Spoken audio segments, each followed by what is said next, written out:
ना अफवाहें, ना सनसनी, ना हवा हवाई बातें, सत्य और तथ्यों के साथ खबरों की तह तक। इंदिरा से बगावत कर बनाया दल सोनिया की खिलाफत के बाद एनसीपी अस्तित्व में आई। देश में जो राजनीतिक नेतृत्व आ रहा है वो राजनीतिक आंदोलन की कोख से पैदा होकर आ रहा है, लेकिन शरद राव रचनात्मक कामों की कोख से पैदा हुए नेता है। शरद पवार को कोई भी जिम्मेदारी मिली हो उसमें ऐतिहासिक सफलता हासिल करने का उनका रिकॉर्ड रहा है।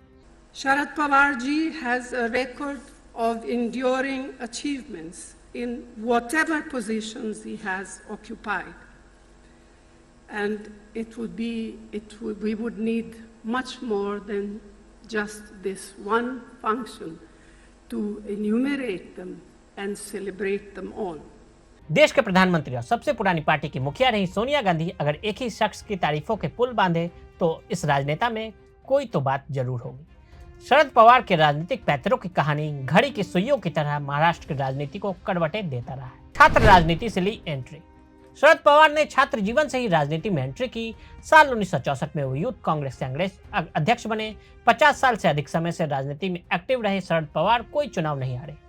शरद पवार ने अपने राजनीतिक गुरु यशवंतराव चौहान के मार्गदर्शन में पहली बार 1967 में महाराष्ट्र विधानसभा के लिए निर्वाचित हुए।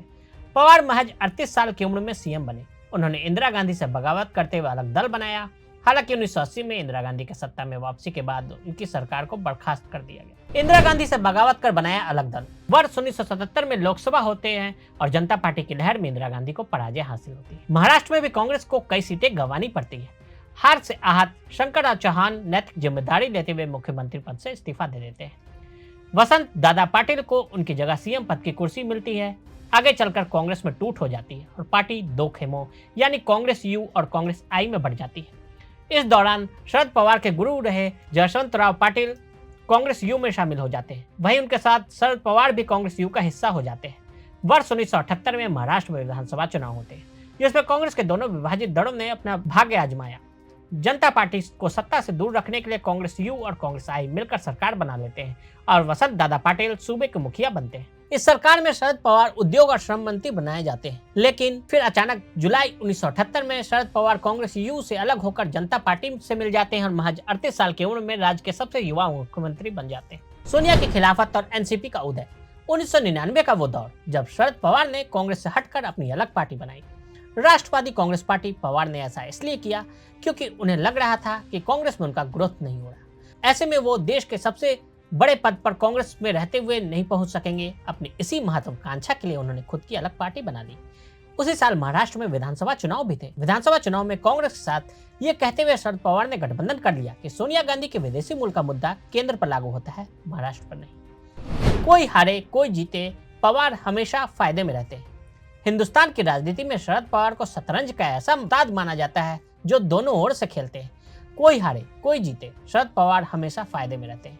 महाराष्ट्र में 5 साल पहले हुए चुनाव में बीजेपी और शिवसेना गठबंधन को बहुमत मिला था, लेकिन शरद पवार की बातों में आकर उद्धव ठाकरे ने बीजेपी से रिश्ते तोड़ दिए और खुद सीएम बन गए। सीएम बनने के दौरान वो बीजेपी से भिड़ते गए और शरद पवार को अपना गुरु मान लिया।